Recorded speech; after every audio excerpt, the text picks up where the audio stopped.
Hello comic book fans, and today we're talking about Rogue Sun issue 13. If you guys like this channel, if you guys have been enjoying the content, share it around, show more people to get into these new characters, into the massive verse.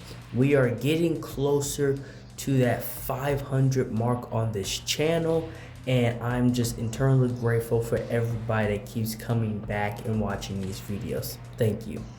And now to continue on with what's been going on, these doctors, they are dealing with the bodies from the situation that happened last issue. Demonica is on the table, and so are a few others. And as they are checking out these bodies and getting them ready, one of them gets cut. They get scratched on their arm from the foot of Monica, which is the soul-sucking demon creature from the last issue. Rogue Sun's mother killed her, or so you thought, until she resurrected and now is on the rampage again. And if you remember what happened last issue, Caleb took over the body of Dylan without his permission. He just completely invaded and body snatched him, and he's acting different. And from the outside, everybody's looking in. He's weird, but he's kind of a better person. But Dylan is just sitting on the sideline watching this guy steal his body. And we get to this part in the issue where all these villains, including the mother of Dylan, they're sitting in this circle, and it looks like an AA meeting. And Dottie is sitting there with them. And her plan is not to keep them there forever, but she has to make sure that they aren't going to be villains anymore if she does decide to let them go. But it simply doesn't seem like that's going to happen.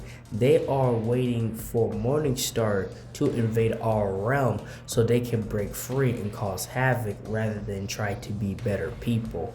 And we continue on with this guy, Khalid, just taking over the body of Dylan. He's going around, he's talking to people, he's acting like he's Dylan, and he's going to these situations, with his personality, with his take. And again, on the outside looking in, everybody's like, wow, Dylan's a better person. He's doing this, he's saying that, he's saying and doing all the right things, but it's not him. And he's even getting back in the good graces of a lot of people.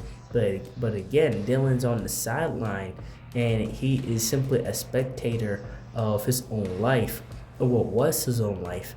And he can't seem to, get this guy to give him his body back. He's using the excuse of, well, I'm doing better, I'm doing this for you, I'm doing that. And, the world needs a better hero, a more equipped hero. But really, it's just a lie. He just wants to be alive again. He wants to be Rogue Sun again. He's using that as an excuse. And that's when they run back into a fully powered Demonica again. And she's been on the rampage sucking people's souls out. Again, her ability, her main power is that she's like a vampire. But instead of feasting for blood, she feasts for souls of people. And she can even tell what that person is going through as well, or the things that they are feeling.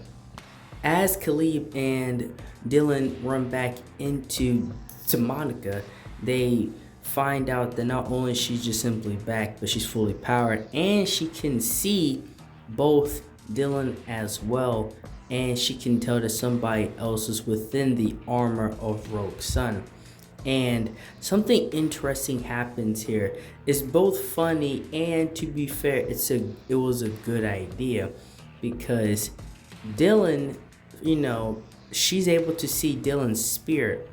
And that's when he thinks about it. But her main power is ripping souls out.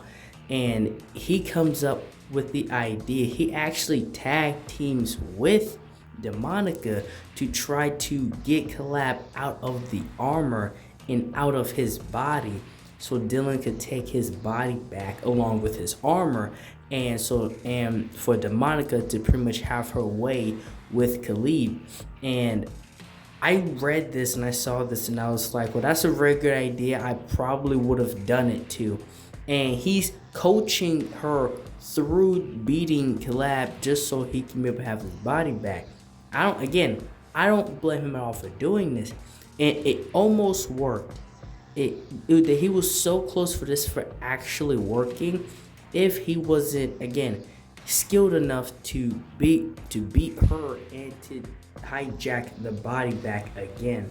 And now he takes her out. Demonica is now down, and they have this argument back and forth. And he says that Dylan's telling him that you're stuck with me and I'm going to keep trying to get my body back and get my life back. And that's when Collab's acting like he's so disappointed and saying, oh, well, I guess we can't team up anymore. And like they was ever teaming up to begin with. And he banishes Dylan. He banishes Dylan like Dylan banished his father. He banishes him from the body of his own body and the armor, period. And Dylan wakes up and he is somewhere completely different away from the world and his body. And that's when he sees, because he hears a voice, that's when he sees his father. Yes, he banished him to the same place Dylan banished his father to. And his father is there. He looks very rough, very different from the last time he saw him. And pretty much his father, Marcus, tells him, I leave you alone for 2 seconds and you pretty much lose everything and endanger the world. Which you cannot be mad at Marcus for. At this point in time, Dylan looks really bad. And that's all I have for this issue. Thank you guys for watching this video. Like, share, and subscribe for more. And thank you for watching.